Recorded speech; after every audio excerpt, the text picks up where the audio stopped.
All right, folks, looks like everything's going all right. I'm hearing my mouse clicking, and I'll be hearing my voice here in just a minute to make sure the sound's going okay. Come on, voice. All right, folks, looks like everything's going all right. And there you go. So, check it out, folks. I am here right now. Hey, Kaylee, you are always on these streams. I really appreciate it. Thanks so much for showing up. So let's get started without further ado. I'm here with my Ibanez AZ242BC guitar, and we're going to be discussing today, I just had on a whim, I just thought about this. We're going to be discussing today and kind of comparing. I can't really compare because I don't have the other amps and everything with me, but we can talk about the sound and listen to the sound demos of the Avid 11 Rack, their Soldano SLO-100 model. And another model that they have, which is based off of that amp model as well. Now, if you think about it, the 11 Rack is, I think, about maybe 10 or 11 years old by now, by this point. It's about almost the same age as the Kemper. I think it's a little older than the Kemper. It came out a little bit after the Kemper did. But there's all kinds of other modelers and everything out there right now. There's the Neural DSP is probably the latest one, the Quad Cortex they just released. There is the Line 6 slew of products they keep coming out with, the Helix, the Stomp, the Line 6 Pod Go, which I had my eye on for about a month till I decided to maybe try a different platform altogether, which I'd like to have. Maybe we'll discuss that here in a minute. There's also the Head Rush products, which are developed by the people from 11 Rack, which is very interesting. Just all kinds of different amp modeling. I've got the PV Revolver Pro, or Revolver 4. I've got that. It doesn't have a Soldano model. And I also recently released by Amplitude was, I think, their Soldano model as well. So there's all kinds of different amplifiers out there, or modelers out there that are trying to emulate that Soldano sound. I don't know why, if it's because of Eddie Van Halen's recent passing or what, but the Soldano has became popular once again. And so everybody that I follow guitar-wise are coming out with all of these different kinds of reviews on these different products and everything. And I got to thinking, why, how does the 11 Rack compare, first of all? That's what I wanted to know. And I've got 11 Rack, and I've had it for about 3 years now. And I've been looking at maybe getting a Kemper. I'd love to have a Kemper. That's probably the next model I would like to try. Thought about going with a Pod 6 Go, Line 6 Pod Go, but then I thought, well, a Kemper is really, beside Axe FX. I can't believe I forgot that. Axe FX is another one. Between Axe FX and the Kemper, I think a Kemper is what I would really like to try to get my hands on. Because, for one thing, you're profiling an amp, which means you're basically cloning it for real, versus just amp modeling. Now, if you're a big tweaker and you like tweaking the different components and all that stuff, then Axe FX is probably the one for you, or even PV Revolver 4, because you can actually go in and change the schematics, change the biases, change the capacitors even. Tom Quayle's got a good video on that from years ago when it was first coming out, the PV Revolver 4, but definitely check that out. But how does that compare? How does it go together? Well, I have on my other screen, let's see if I can pull that up. I have, and we'll just go ahead and hide it, make sure that the sound's still going. Good video. All right, good. We still have good sound. I'm going to kind of hide that, and we will come over here to my other screen. If I can get my, too many controls to handle here, people. Too many controls. So I have the actual 11 Rack pulled up here. And pay no attention to the saturation. That's just one of the models that came with it. I actually have my Svoli Soldano patch that I made a pretty good while back. And everybody was really raving about my tone and about where I got my tone from. And this was not just a few months ago, if that. This is my personal favorite amp that I've used on the 11 Rack. Since watching a bunch of videos by Benoni Studios. You got to check him out if you have an 11 Rack. He knows his stuff inside out. He has a website devoted to the 11 Rack patches, and he's got over 4,000 patches that you can download. And and on your you can download it on your computer, and then whenever you're ready, whenever you want to, you can import it onto the 11 rack. I actually did a video. It's another live stream video I did on experiments with the 11 rack, something like that. If you check that out, you'll be able to see some of those patches that I uploaded to play along with.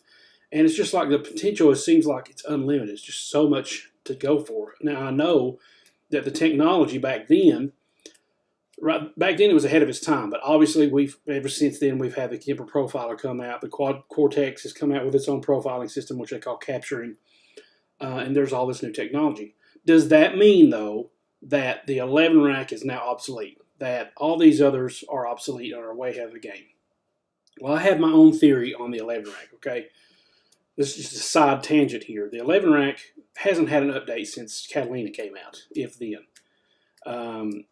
And so if I was to, I'm on Catalina right now on my Mac. I have not updated to Big Sur because there's all kinds of problems that happen with Catalina that I don't want to have to repeat with Big Sur. So I'm going to wait as long as possible before I update so that all my plugins and everything with my DAW and my guitar stuff are compatible. But Avid have said that they will run updates for the 11 rack through 2024. Now, I don't know how much to believe in that area, but with the fact that Headrush is out and that the 11 rack people are still making products, and basically Headrush is a glorified 11 rack, let's just be honest, that may leads me to believe that after 2024, maybe even before then, Avid will, in my opinion, since they're no longer supporting it, no longer wanting to do anything with it, they will either most likely give their licensing over to 11 rack, the people that are actually on that now, because their team kind of disbanded from Avid. They're doing their own thing. So my guess is the 11 rack will make a comeback appearance someday. It may be 4 years down the road or 3 years, however long it is, till 2024. But I think it will make a comeback. It is too big a product not to make a comeback. You can hardly find one now that's new. They're mostly used. I got mine on a deal on Sweetwater 3-4 years ago, probably about 3 years ago. It was a steal of a deal. It was a Black Friday, and I got the expansion pack and Pro Tools First and all that stuff with the 11 rack for only like $199. And back in the day, this thing cost as much as a lot of the big modelers do today, $600, $700, which was to me unheard of. But now it's like they're into thousands of dollars. Okay, so the 11 rack I think will make a comeback. That's my prediction. It's too great a piece of hardware not to have that happen. So they will either use the same hardware since everybody has that. I don't think they'll be upgrading the interface at all because then you got to go out and buy a new one. And if they didn't support the old one, what makes you think they'll support the new one? So what I think is they'll just recreate or release another firmware update. Not the Avid people. If they do, that'd be awesome. But I think it will eventually transfer over to the 11 rack people who are running Headrush, and they will kind of revitalize and revive the 11 rack. That's my opinion. That's what I would think would work. But anyway, here is on the screen. You can see the 11 rack interface, and this it's not very compatible in Big Sur. You basically have to run a virtual machine to get this thing to run on anything below Big Sur. For right now, it works on Catalina. Every now and then I have to uninstall and reinstall it because it has this error, didn't recognize MIDI engine thing running. If that happens to you, just uninstall and reinstall the driver and the software, and it should get up and running. And you have to restart your computer every time for it to read it for some reason. But anyway, here's what this model sounds like. I called it Sfoli Soldano, or Sfoli Soldano, after one of my favorite guitar players in the last few years, and that is Marco Sfogli. I actually had the privilege of having private lessons with him last year, almost a year ago. It'll be in May, and I haven't forgotten him. I still go over a lot of the material that we went over. It's completely amazing. He is actually getting ready. He has actually submitted, Marco has, his first ever master class to JTC Guitar, and that will be available very soon. They're really quick about getting their products out, so I'm very looking forward to that, and I want that package. I probably won't get the the $299 online instruction thing because I already had online lessons with him, but I will probably definitely get the package when it comes out just for downloading. So this was named after him, and because this is the tone that I thought sounded closer to what he does, than anything I could find on the 11 rack. The Soldano has been my favorite, not because of the name, but because the sound on the 11 rack has been one of my favorite sounds, and I have actually pretty much exclusively used that amp on just about everything I do. I don't have to worry about tweaking and changing things around. I get on here, I load it up, and that's the first sound I play is a Svoli Soldano. So let's hear what it sounds like, okay?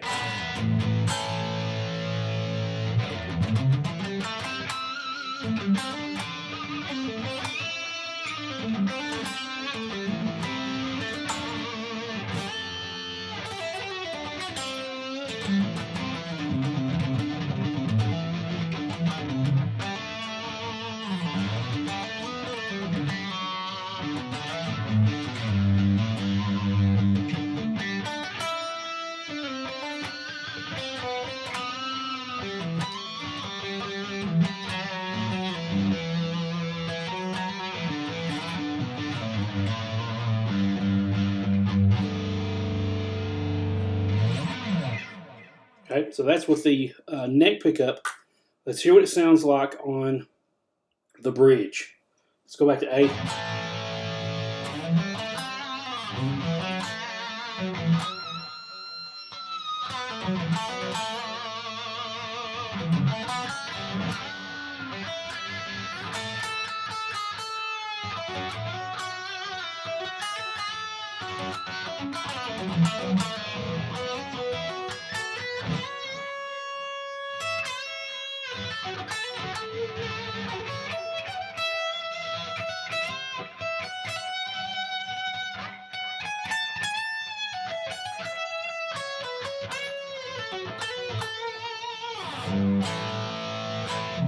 And let's go to the, it's not really a split coil, but these two coils here, the two inner coils setting, which for this guitar is the setting right after the neck pickup. So this one's one of my favorites, and Marco uses this quite a bit as well. And that gives it that more of a twangy, stratty kind of sound.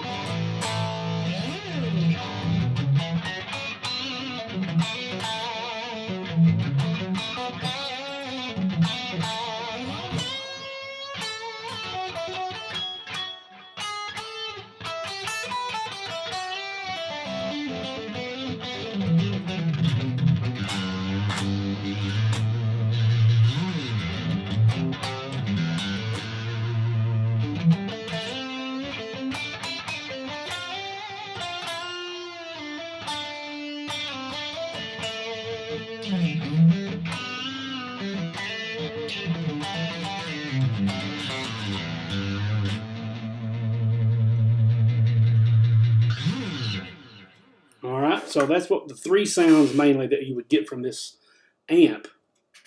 And as you can see, here's my settings. If I zoomed in on that, let's see if I can do that. Can I do that? Can I zoom in? I don't know if it shows up right. But anyway, we have the overdrive set to about, let's just say about 8.5, about 8. Bass is set to a little below 7. Middle is on -3, or it's on 3. Treble is about 7. Overdrive is way up, so it's a lot of gain here.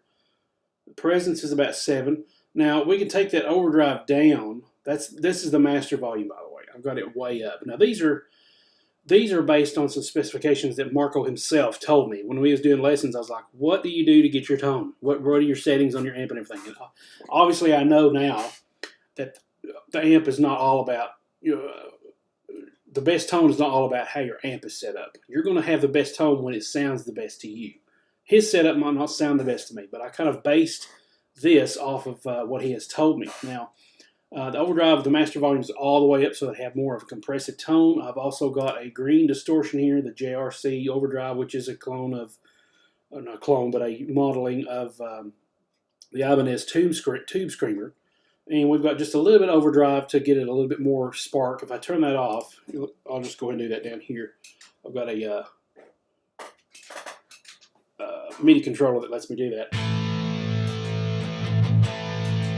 Let me go back to the bridge pickup so you can kind of tell a little bit better.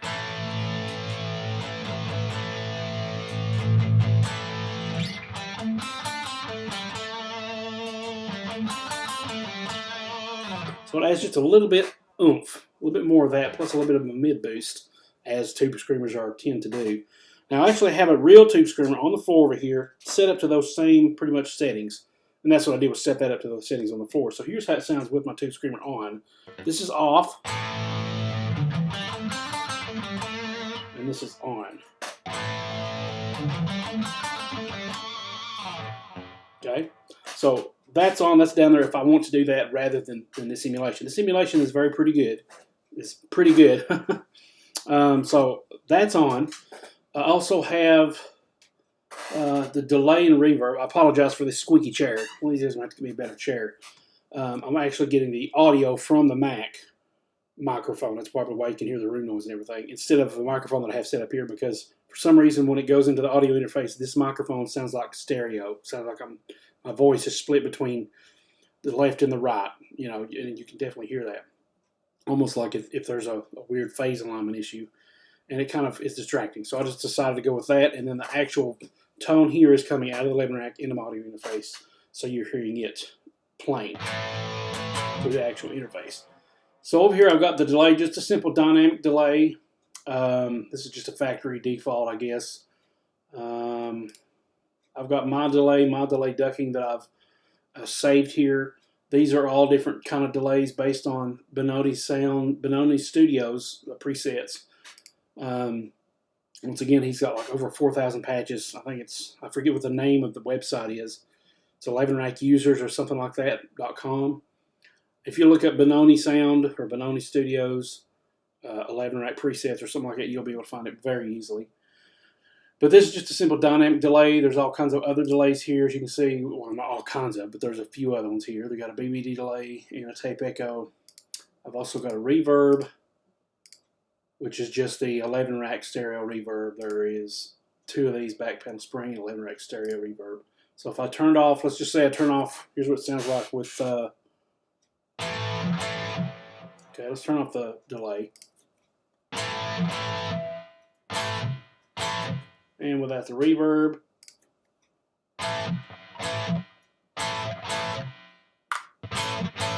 Okay, so those are back on. And then the cool thing that really pushes this over the edge is this 11 rack parametric EQ. This is something I learned just by looking at these presets from Benoni Studios. Just a little bit of EQ can really make the difference in a great tone and a not so great tone, or a, you know, settling tone. So if I took the effects off, not the effects, but the EQ off, okay.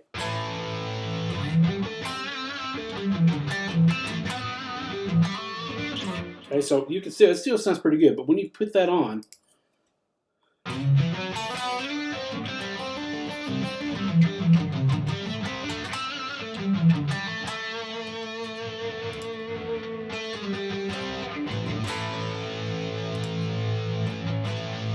gives it a little bit more oomph, gives it more upfrontness, okay? What I've done here is I've got a little bit of a low pass filter at, I'm staring directly into a light when I look at this, so that doesn't help. It looks like the frequency is 1125, what is that? Oh, it was, let me go change my preset again. So that is 112.5 hertz. So I'm rolling off some high end or some low end there. I'm reducing it by 14 and reducing it at the 12%, the peaking. It's just a deeper curve. And the Q is at 4.9. So if I take that off, just that alone, that's a low pass or low cut filter, LF. I take that off. Oh, that's the top, excuse me, notch. Let's go back to 12.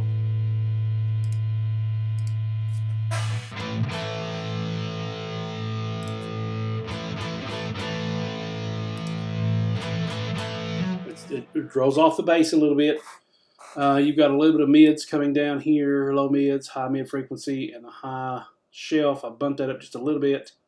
No, there's nothing happening there. I'm looking at that. There's nothing really happening there because it's at 0. So I've not bumped it up or anything. To get a little bit more sparkle, you could do that if you want to. Or instead of messing with that, just use the overdrive here because it kind of bumps up the sparkle itself. Now, back to the Soldano amp. This is the crunch. Okay, now this isn't even the drive. This is the crunch. One thing I've learned is that crunch is a good medium between clean and otherworldly gain. Using the crunch, it can be a great lead sound as well, especially when you have delay and reverb.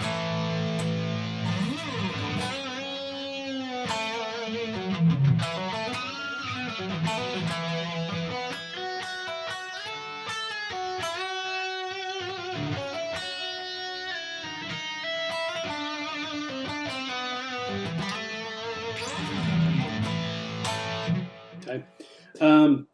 Let me show you though the other settings that I have. I have one that I call My Soldano Clean.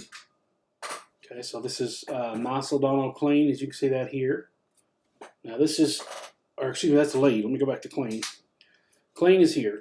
This gives me a little bit of a breakup with just a clean sound.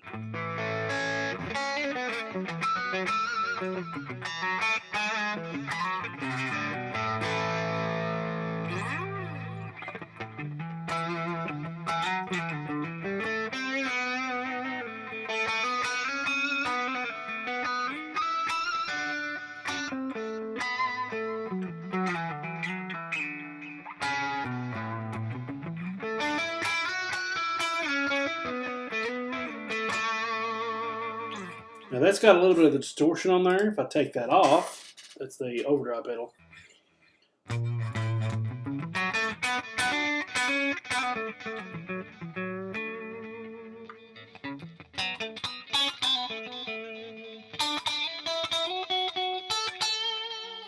Overdrive is at 6, and this is the SLO clean channel. Okay, so on this you have a clean, a crunch, and a drive channel.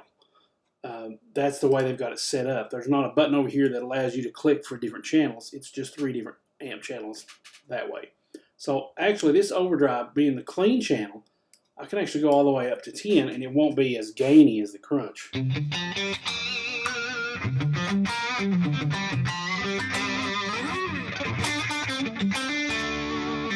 fact, I think I like that better than I do that with the distortion on.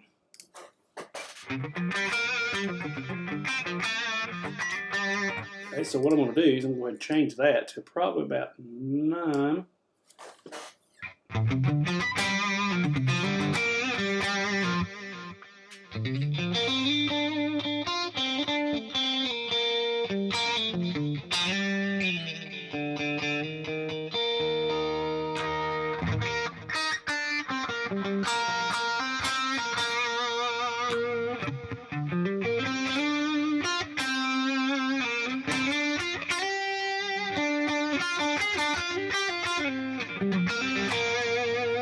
Gain down just a little bit.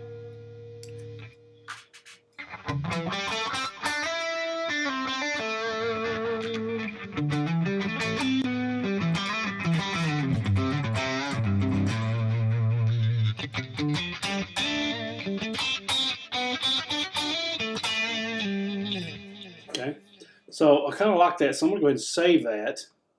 Just save it to where it's at. Save to 11 rack.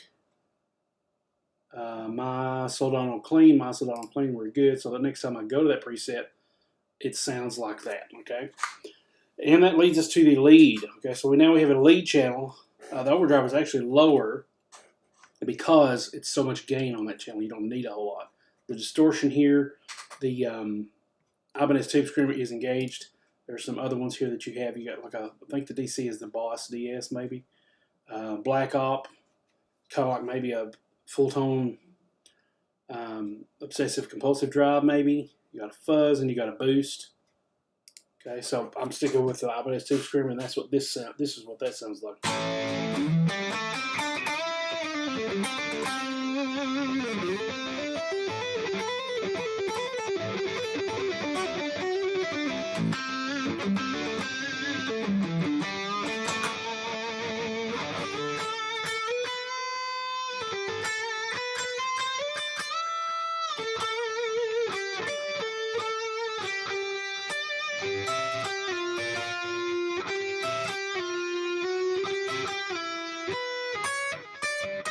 Trying to here's something in my head. I can't figure out how to play it. There it is.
Okay, so there are those sounds there. Now, to me, these sound really good. Okay, I especially like the one that I set up, which was the crunch. You can go hog wild with this game. We can go up to, like, let's just say 7. Everything else is about the same. I can actually add a little bit of mids there. The bass is lower. Okay, we've still got some effects happening, but let's see what happens just by tweaking that.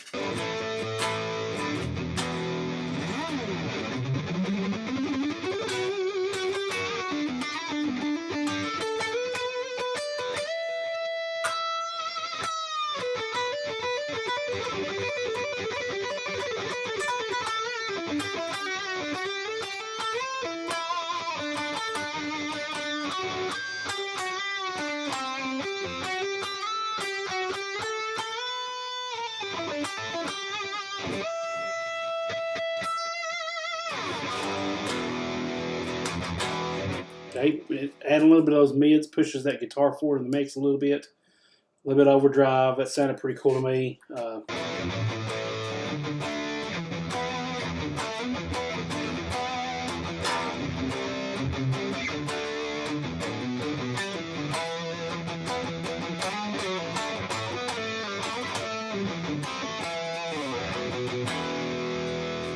Okay, to me that sounds pretty good. Back here's where it was.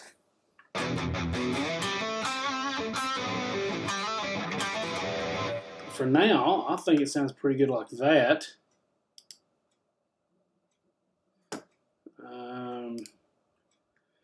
The bass is kind of rolled off, a little bit of mids, treble is up, overdrive's up. Don't necessarily need a lot of bass. Is this cutting off some bass? It is cutting off some 24 at 120. So let's add a little bit back here. We can add some in the amp and then cut it off on the EQ, or we can still get a little bit of the bass characteristics from the amp. And a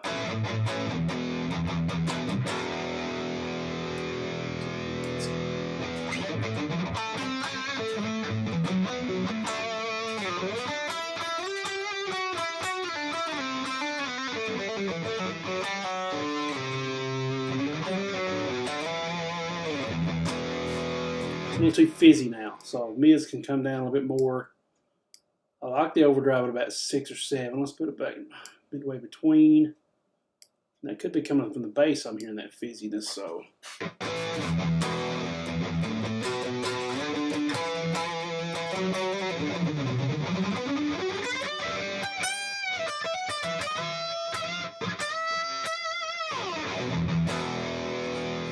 If I switch off that and come back to it, let's hear what the original sounded like.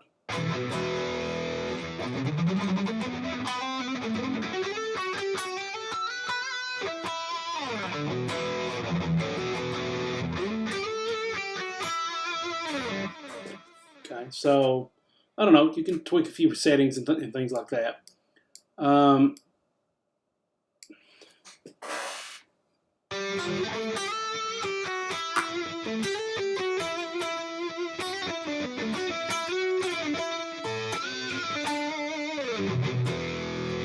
know, it sounds good. Let's just go ahead and save it. Why not? Save it as my Savoli or my Soldano lead. Now, this actual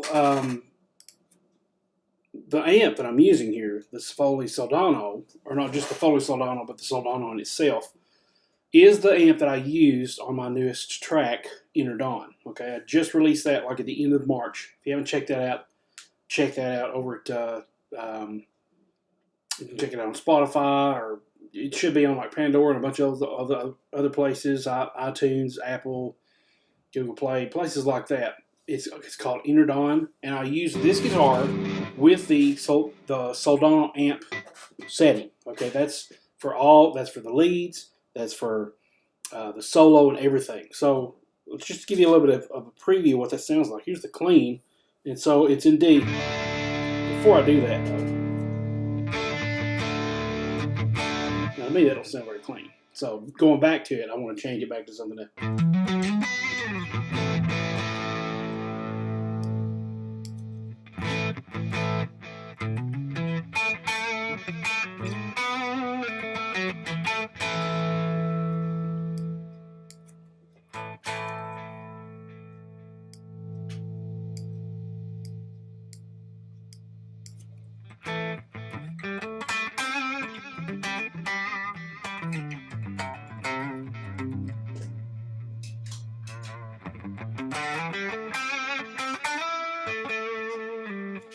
Okay, so I want a little bit more volume here.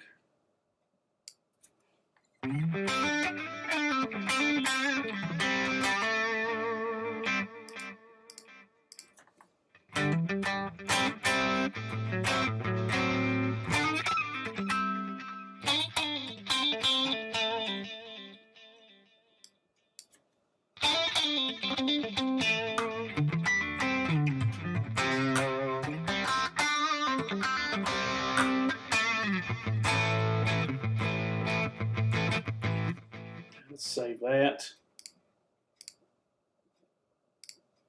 Go back to Foley Soldano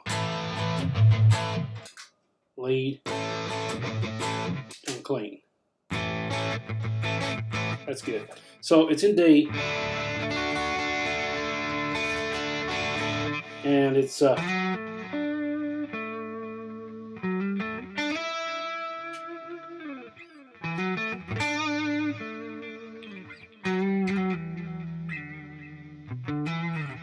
okay, so that's the intro, and kind of like the verse 1.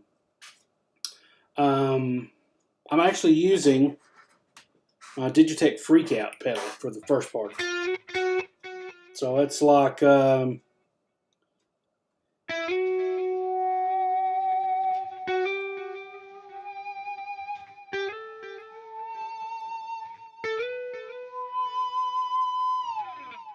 that's actually how it starts. Okay, and then it goes to the.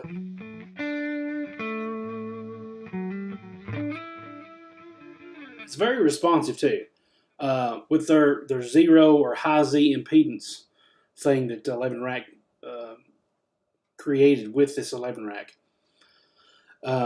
It's very responsive to your touch and everything. And that's the cool thing about these amps is that this amp itself and all the other amps are very responsive. So I can clean it up. This is on the clean setting, like I said.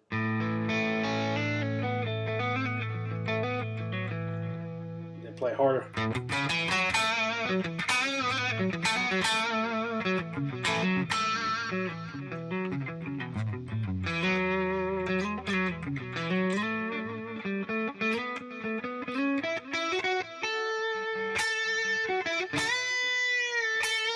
And also, if I turn the volume down a little bit,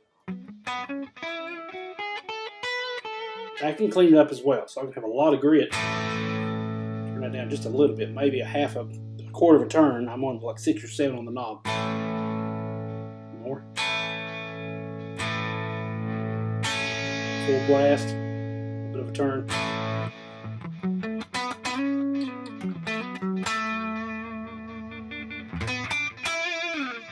Okay. So, and then for the, I guess the second verse, which is a little bit more what you would call improvised. That's the same.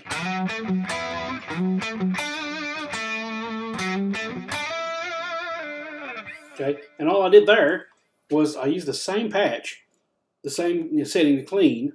If I go back over here, I used the same clean setting here, as you can see, but I just added a little bit of the tube screamer there. And with this channel, I've got it bumped up a little bit so it can be a little bit more gritty. So here's width.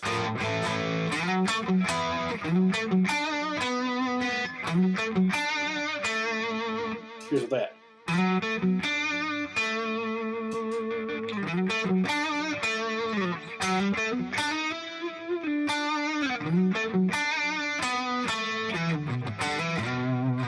Okay. And then for the lead setting, I just chose the lead setting, which was this one, my Soldano lead. Okay. So the lead, the solo is like.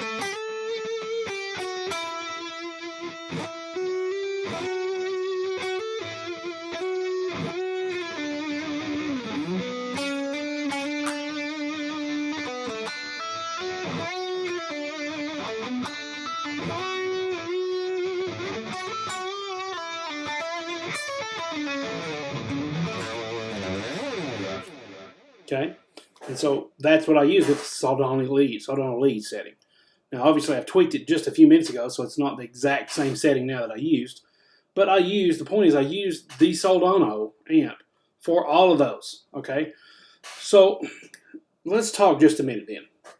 We've got Neural DSP, we've got the head rush, we've got Axe Effects, we've got Amplitude 5, which just released their Soldano plugin. And I've downloaded it and I don't know if I've messed with it or anything, but I've got it. Zoom, as of yet, does not have, that I know of, a Soldano amp. And there's Line 6, all that stuff on Line 6, and also the Kemper, which actually profiles those amps. So it's actually like you're getting those amps, not a model, but an actual profile of them. There's so many choices, so many options. If you're anything like me, you're like, well, I've got to have the latest and the greatest, amp. I got to have that gear. I got to have this piece of equipment. And I found myself going down that trap just a few weeks ago. The Line 6 Pod Go, it was new, it came out, and I just found out about it, and I thought, well, that's the cheapest way to get a Helix, and everybody's talking about Helix. It's portable, it's all this stuff, and I'm sure it is. I'm sure it's a good product. Then I got to looking at Kempers, and I was like, oh, I really need a Kemper, And I'm still going to try to get one of those because that'd be an amazing upgrade for a studio. But what I have right now allows me, and here's the point, what I have right now allows me to create music. If I had this new gear, I would have to spend all the time learning it, tweaking it, figuring it out. And yes, while that's good and grand and that helps me to learn that product efficiently so that I can create music on the fly, I still have to take time to learn that. Whereas I'm using my 11 rack, I know this product. I know I've worked with it for several years now. I know how it works. I know its ins and outs. I know how it functions. I know the best way to get the tones I'm looking for, whether it be a Soldano or any other amp. And for me, the point is, do you really have to have that new piece of gear? If you don't, maybe you should, or if you think you do, maybe you should just experiment with what you do have. Now, I understand if you have like an old Line 6 Pod Bean or something that's like 20 years old by now, which hardly anything is, I'd say. Some of the old, Boss pedals and things like that definitely don't have a comparison sound compared to what we have today. I understand if you're like that far behind, but even then, you don't necessarily have to spend thousands of dollars on a piece of equipment. And even the Neural DSP it's really cool because it has the Soldano, and I think it's like $119 for that amp. And you get a lot of settings and presets that come with it, but you're stuck with that one amp for $100-something. Whereas with the 11 rack, I paid $200. Of course, it was on sale, but now you can get them used for around $300 or less for the expansion pack included. You can get those used, and you could have a lot more amp models. Let's go back here. Let's see how many amp models we got, okay? We have a Tweed Lux, a Tweed Bass, a Black Panel Vibrato, Black Panel Normal. You can count those as the same thing. black Vibe, black SR, black Mini, and you can go online and see what these are modeled after. They're not going to say it on here, but you can see what they're modeled after. J45, an AC high boost, black panel duo, plexiglass vari. You know, these are kind of like the Marshall plexis. Blue line bass is the bass amp. A Marshall J, whatever that's called, J800 or JH800, I don't know, JM800. M2, this is the Mesa Boogie Mark II, which is the John Petrucci amp and the Marcos Foley amp from back in the day. So you get that amp with it. You got the SLO, all 3 channels, okay? So this is 1 amp, but it's all 3 channels. You get 3 sounds. You get the tread plate, which is the Mesa Boogie rectifier, okay? MS30, that's matchless, I think. RB, which is pretty sure that's a Bogner. You get all 3 of those channels. I think it's modeled after the Bogner Ecstasy, actually. You get the modern overdrive, and these modern ones are their, as you can see, DC. That's their 11 racks, kind of like amalgamation of different amps and then tweaking it to get their own amp sound. Kind of like what Zoom is doing now with the, I think they've got one called the Krampus or something like that. All these different amps, the Red Line, maybe one of them, all the amps that they've created. And so that's theirs here. All these DCs are their in-house created amps. One of which I really enjoy, and that's the SOD, which is basically Soldano. Okay, that amp sounds amazing. Now here's the Soldano. Let's see if I got it on lead. I got it on lead.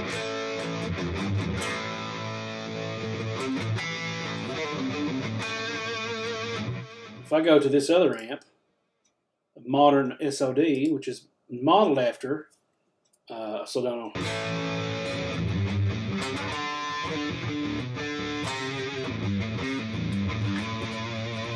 There's actually a setting on here that uses that I really enjoy, and it is I want to say it's H1 metal spread. This uses this amp, the DC Modern SOD, and it has a nice Paul Gilbert sound. It's actually got chorus on there.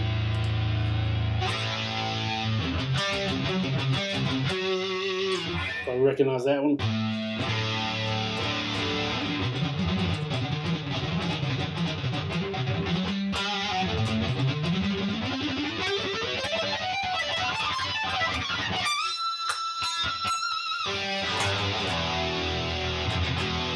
Very nice sound.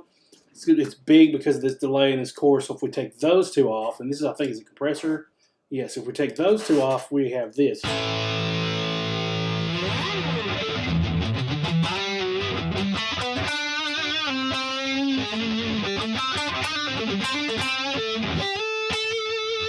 Hey, Kenneth. Hey, good to see you, buddy. Talking about all these Soldano amps. Okay, that's what we're talking about. Everybody, Kenneth Burris has joined me for a live stream here.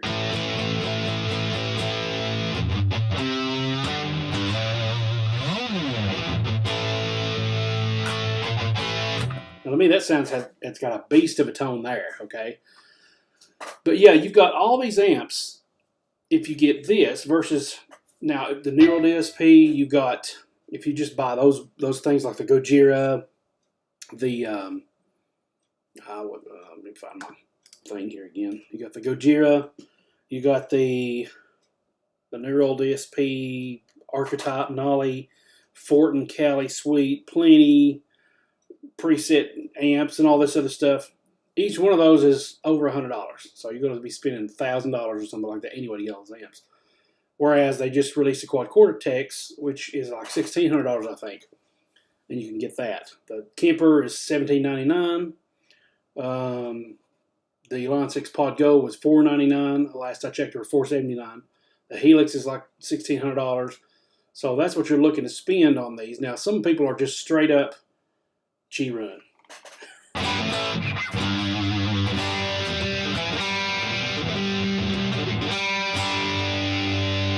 G-Run on shred.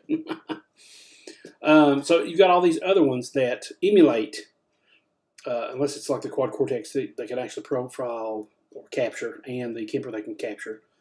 Yes, they can do that. That way you don't have to go out and buy all the actual amp, which is $4,000 probably. I think it is what the Soldano actually runs for. Yes, it's a fraction of the price, that $100+ that Neural DSP charges. But what are you getting? You're getting one amp, you get a few settings, and you're stuck with that sound. Whereas if you have something like this, or their quad cortex, or a Kemper, or Helix, head rush, axe effects, all that stuff, you can tweak to your heart's content.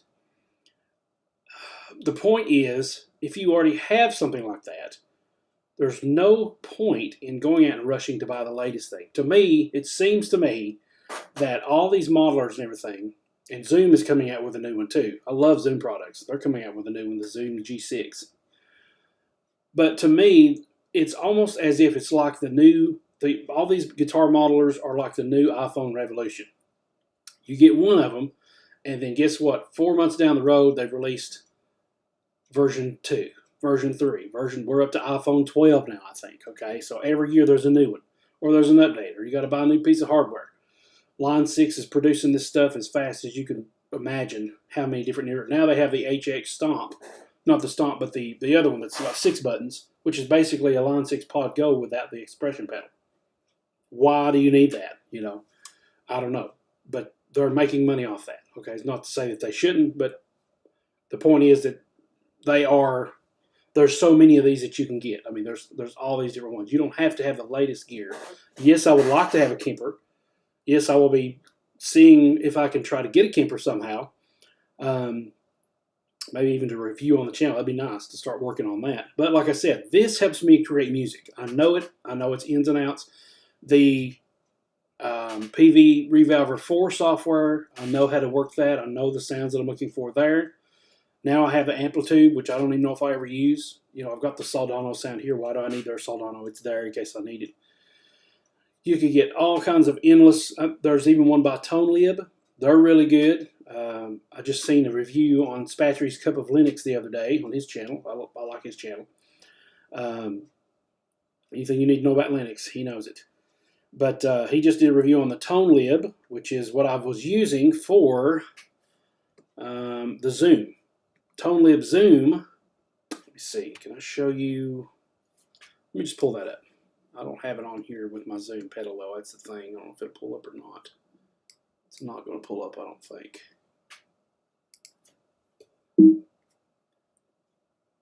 It's not going to recognize my Zoom pedal being attached. But it has all these different pedals you can use. The Zoom G3XN, GN, all these other Zoom pedals and everything. You can control it with ToneLib. Now, their GFX here, this is the one that they actually have a Soldano amp.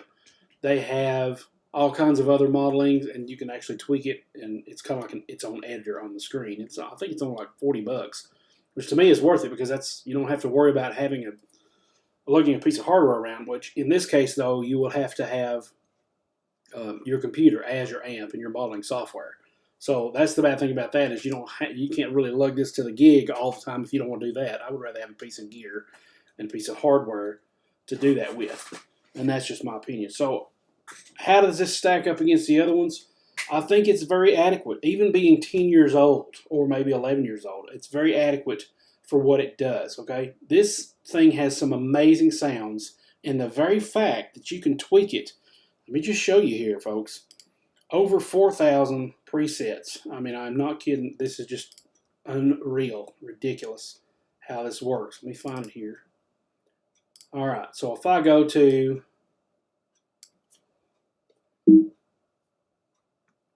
here we go. All Benoni Studio 11 rack rigs, and this was back in 2015, and they're still applicable today. This is 6 years ago, okay? Hughes and Kettner sounds, PV sounds, Soldano sounds. I could load every one of these if I wanted to. 11 rack factory rig presets, all the firmware, of version 1.0.3. All the empty, if you wanted to completely wipe your 11 rack, start from scratch, you could just preload all these empty ones. That's 104 because there's only 104 user presets that you can save over. There are 235 Mark II presets for 11 rack. Okay, so this is all the amps, clean, crunch, and all that stuff. Yes, sir, 253. Well, how does that work? Well, you can only load 104 at a time. I mean, look down here. This is 7 ASA rigs, 4 of these rigs, 3 of the Bogner rigs, you know, different things like that. 10 of whatever these rigs are. You can either load them individually or you can tell it to load all rigs from the computer. Okay. And then down here you've got, let's see, 216 war rigs, 400 lock 2 rigs, 576 lock rigs. These are all these different rigs that you can get, and you would load 104 at a time, or you know, individual ones if you wanted that. But that's like, the possibilities are endless. I haven't even scratched the surface of these. I've kind of experimented with some of these and all this, but there's so many of them. Like here's the Soldano ones, SOD, and all that these are basically, I can take this and load it, and that's the whole, all these 48 ones where I can load them individually here. As you can see, what it is basically tweaking one thing, okay? So you tweak one thing. So let's say we wanted to tweak the microphone. Okay, well, we've got, this one has one microphone, this one has a different microphone. Or it's just this axis. So if you look down here, there's an axis, an on axis, and an off axis on the 11 rack. Okay, and you can set that up in the actual hardware, or you can set it up here on the software, the editor. So this one preset is a 65W microphone. I think that's what, yeah, 65W microphone. Right now I'm using a Dynamic 57. That's for the modern vintage, or the modern. If I go back to my lead preset, I'm actually using the Ribbon 121. I can change that. That's my IRs. I can change all these, and here's all different IRs I have. Now that's one thing that the 11 rack doesn't have, is an IR loader. But here's how you get around that. You can record the dry signal and the wet signal in your DAW, and then you can use an IR loader in your DAW, and you can actually turn the cabinet emulation off and the resonance off in the 11 rack, so that you have just the amp sound. Load an IR in your DAW, and that you can have custom IR. A lot of people, I've heard that a lot of people have good luck and good sounds with that. If you're not happy with this, that's another route you can check. Not even counting all these rigs and everything you get for free, might I add. Okay, so if I did this and I looked at the info for it, it would usually give a website here, but I think it's 11 rack users. If you look up 11 rack users, it's kind of like the place to get all these. But there's all the Soldano ones. You got one with a 65W microphone with a 7F, whatever that is. No, 65W. B30, C30, 65W. I'm not even sure what they're talking about. There's no 65W here. So that must, and the cool thing about this is it also has a README file. So you can look at the README file and say, okay, what does that all mean? You know, here's the README file. Pull that up and it explains what all these symbols mean. But anyway, you're basically looking at one mic on axis, same mic off axis, a different mic on axis, same mic off axis. So each preset is just one tweak, and you save it as a new preset. One tweak, save it as a new preset. He does this with a lot of his EQs. I was telling you about that parametric EQ over here. He'll change one thing, save it as a preset. Change it to something else, save it as a preset. So basically, it's endless combinations. It's endless combinations. And that's with an 11 rack. Okay, that's with an old piece of software, an old piece of gear that I've had for 3 years now, that basically is still valid in today's market. Okay, is the 11 rack still valid? I've been wanting to do a video on that forever, so let's just get it out of the way right now. Yes, I believe the 11 rack is still valid. It is still a valid piece of gear, even though all these new updates are kind of making it a little bit more obsolete. You can still run on a virtual machine. You're having to jump through hoops and hurdles to get the same result, basically, but it's still a great piece of gear.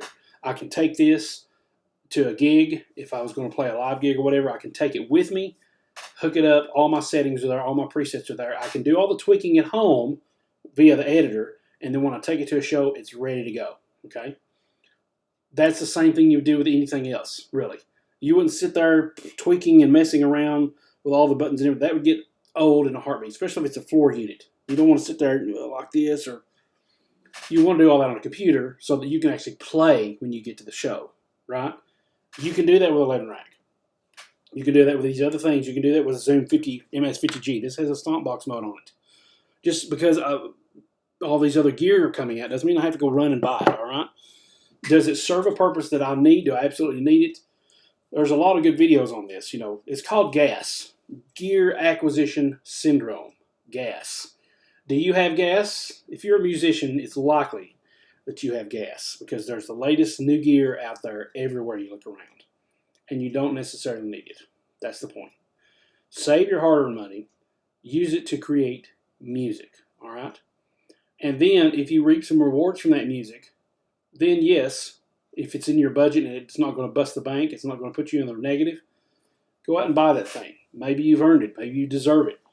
But if it's going to, cause you to leave food off your family's table for that one piece of gear, it's not worth it, right? Let's take, for example, this guitar. I saved up for this guitar. I sold some of my precious items for this guitar. I sold my Stratocaster, my very first ever Stratocaster, to a guy in, I want to say Scotland, England, somewhere around in there. And that actually was a big chunk of money to help me get this guitar. I was ready to move on, though. I was ready to move on to a different guitar, and I was ready to try something new, right? I have my first Ibanez, which is this blue one over here. This is my third Ibanez. I actually had another Ibanez that I sold as well, I think, as well, maybe to get this or maybe to get that guitar. But the point is, I actually made some sacrifices. I saved some money from some courses and everything that I was selling, that I had created. I've sold some things. I sold one of my little amps, my Crate GFX 15 amp. That had a monster of a clean sound to be just such a small amp. I sold my Strat to get this guitar. I worked for it. And now I'm like at the point where I'm tired of selling things just to get something else I want. Selling my own thing. Now, products are different versus things that you own. So I guess that's my take on this whole Soldano craze that's going on right now. Is Soldanos, they sound amazing, yes. And if you're wondering which one of these should I get, if you're ready to upgrade and you've been waiting to upgrade, now's a good time to do it. Which one of these should you get? Well, that's where your research has to play a part, because I can't tell you which one to get. I haven't tried any other ones besides the Soldano here. I don't have a Line 6. I don't have a Helix. I don't have a Kemper, although I'd like to do that. I don't have anything else besides 11 Rack and my Zoom pedal and my PV Revolver 4 software. And I think that's about it. That gives me the tones that I use on a consistent basis. And with all those options, and there are multiple options, there's probably all kinds of free apps out there that you can use to get tones and everything, and plugins and all that. It's endless, really. I mean, you could spend your life savings on this stuff. But the point is, does it help you make music, or is it another excuse to procrastinate on making music, on creating things? Okay. So if you want to buy one of these modulars or emulators, that's up to you. You'll have to do your research. Which one resonates better with you? Which one do you think you'll use more? Is it something that, if you are a home studio person and you don't think you'll be out gigging a lot, then yes, you might want just a computer-only version, like the Neural stuff, or the PV Revolver stuff, or the Tone Lib stuff. You know, if you're actually going to be using it, like you want to take it on as like a practice amp, or you want to use it on a gig, then the options become, you've got all these other, you've got the Quad, you've got the Kemper, you've got the XFX, you've got Line 6 and all this. Then your choice becomes, do I get an actual rack unit? Do I get an amp, like the Kemper Toaster unit? Or do I get a foot switch, a foot pedal, like the Quad Cortex, the Kemper Stage, the XFX 3, or now it's the FM3 or FX3, and they had an FX or FM8. Those are the kind of decisions you would want to make with that. But I think I've pretty much ran this topic out of discussion material here. So I want to thank you guys for joining me today, and I'm going to get off here very soon. We'll be saying goodbye to this old home studio here. We're going to be, here's some quick announcement. We've actually bought a house. We're going to be moving. And there's a separate shed outside that I'm going to turn into a music studio. I don't know how I'm going to do it. We have some money and some funds set aside from the transactions and everything, and of course the stimulus checks and things like that we've been saving. so that we can make some of these moves. But that may still be a few months down the road before I finally get that shed spec'd out to become a music studio. But I'm looking forward to that. I'm still doing professional guitar solos. If you want me to play guitar on your project, you can go to ericbeatty.com. All the details are there. I will try to get all those done. We are hopefully going to be moving very soon, and then I'll just have to set up just a makeshift, another room studio, as it were, just to do recording and playing and things like that. But eventually, hopefully very soon, hopefully by the end of summer, around the beginning of fall, that studio will be done, and I can move into that and start working from there. So if you need me to work on your project, more than happy to do that. Just contact me over there on ericbeatty.com. All the details are there. And check out all the different things that are available on that site as well. I've got products and courses for sale, ericbeatty.com/courses. All these different things that are available. Also, I'd like to say a special thank you to my good buddy Kenneth Burris over there at NotSoExpensiveShirts.com.